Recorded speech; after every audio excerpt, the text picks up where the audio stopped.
Hi guys, Renee here again with Thai Caliente and welcome back to my channel.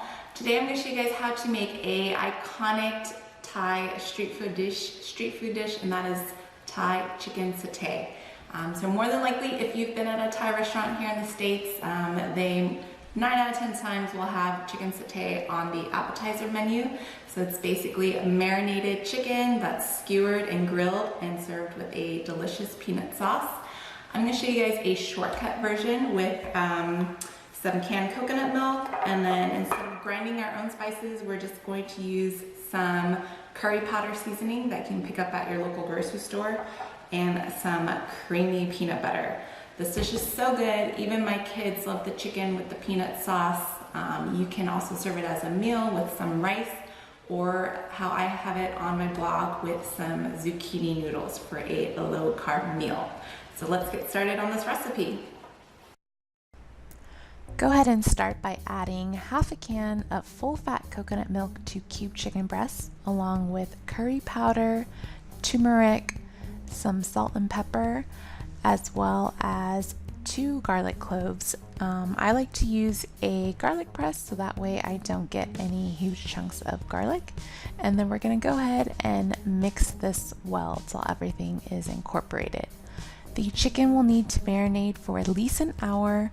The longer the better. If you can do it overnight, then you're just going to develop that much more flavors.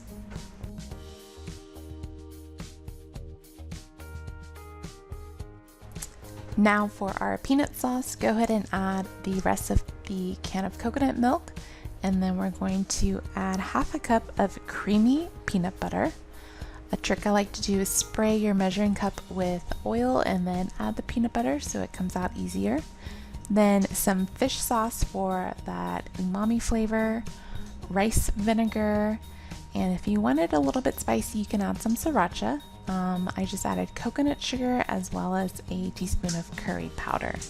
So we're going to go ahead and bring this mixture up to a boil, and with a whisk, go ahead and incorporate everything until it is fully incorporated.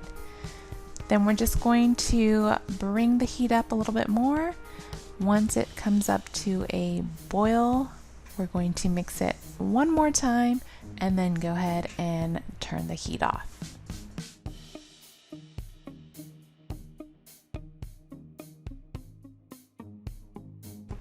Chicken satay is also served with a cucumber relish, so I'm just dissolving some sugar in some rice vinegar till it dissolves, and then I'm going to add it to some chopped cucumbers and some chopped red onions, as well as some chopped jalapenos.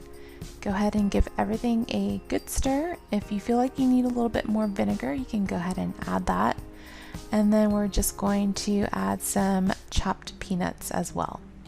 Go ahead and store this in the fridge until you're ready to serve the satay. Once the chicken has been marinating for at least an hour, go ahead and skewer it onto wooden skewers that have been soaked in water if you're going to be cooking it on the grill. I cubed my chicken breasts, but you can also do long strips of chicken. Cubing is a little bit easier since you don't have to make sure all the pieces are even. And if you don't want to cube your chicken breasts or skewer your chicken breasts, you can also just cook it as is without placing it on the skewers, and I show you guys how to do that later on in the video.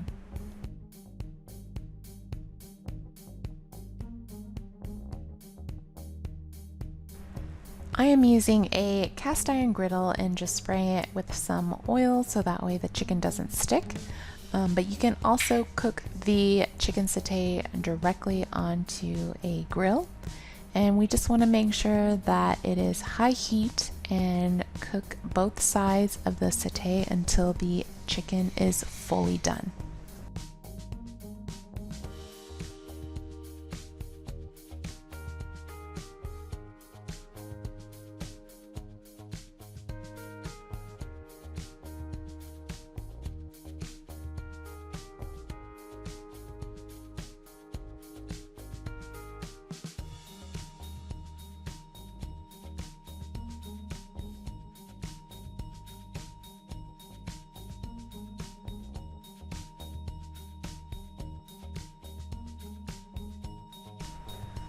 Once the chicken has fully cooked on both sides, go ahead and remove the chicken and plate it. And then we will be serving it with our peanut sauce and cucumber relish. So as I mentioned, if you want to save some time without skewering it, you can just go ahead and cook the marinated chicken pieces directly onto a skillet for a quicker and easier way for chicken satay. Thank you guys so much for watching this video. I hope you enjoyed learning how to make Thai chicken satay. So as I mentioned, we're serving it with the peanut sauce and cucumber relish for an authentic Thai street food dish. And be sure to subscribe to my channel if you haven't already, and I hope you guys have a really